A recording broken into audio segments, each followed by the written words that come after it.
Next question. A monochromatic beam of light is incident at 60 degree on one face of an equilateral prism of refractive index n and emerges from the opposite face making an angle theta as a function of n with the normal. See the figure. Now this is the figure. 60 degree पर incident हो रही है, ये prism है जिसका refractive index कितना है n.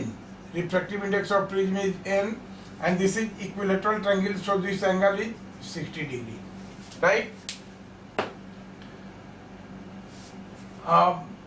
With the normal silhouette. For n is equal to root 3, the value of theta is 60 degree.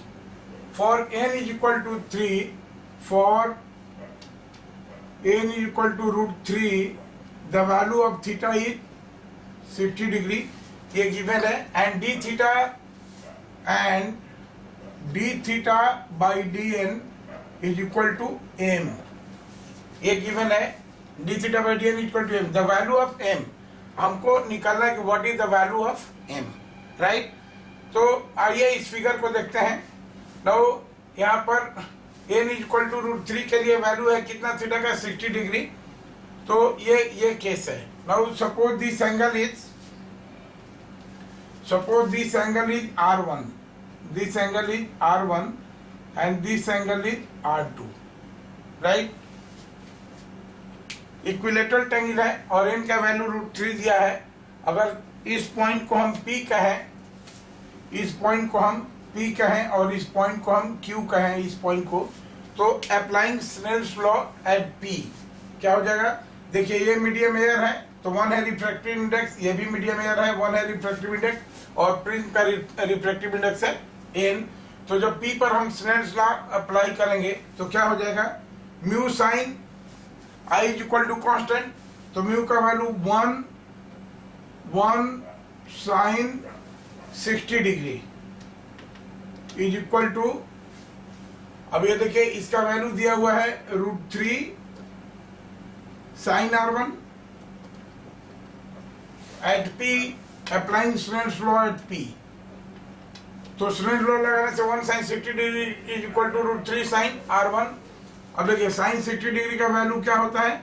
This is root 3 by 2 is equal to root 3 sine R1. So this implies that, देखिए root 3 cancel हो गया तो sine R1 is equal to 1/2 that is sine 30 degree. तो this implies that R1 is equal to 30 degree, right? R1 का value हमको मिल गया 30 degree.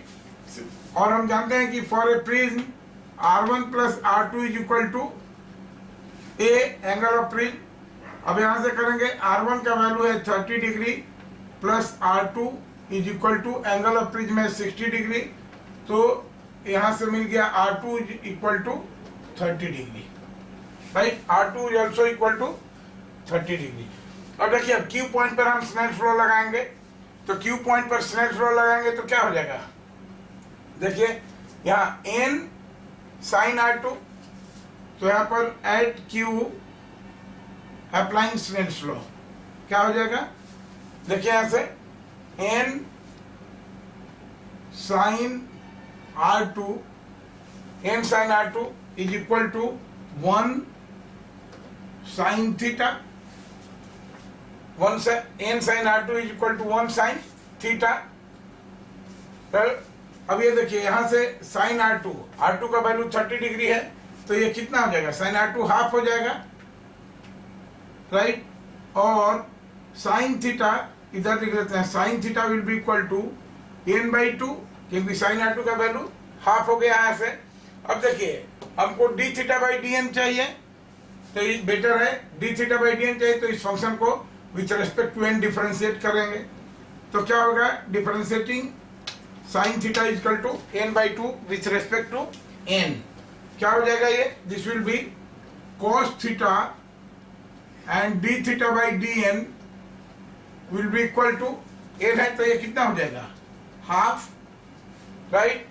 और देखिए थीटा का therefore d theta by dn कितना हो जाएगा? 1/2 cos 60 degree, right? cos 60 degree भी हाफ होता है तो ये देखिए cos 60 डिग्री का वैल्यू क्या होता है, हाफ, तो ये 2 से ये कट जाएगा, तो this will be equal to 1, this will be equal to 1, इसको इक्वेशन नंबर 2 मान लें, और ये जो दिया हुआ है इक्वेशन नंबर 1 मान लें। तो d theta by d n equal to m दिया है, यहाँ d theta by d n आ गया हमारा 1, तो इसलिए हम क्या कर सकते हैं कि therefore this imply that M is equal to 1, this will be the answer. Okay, thank you.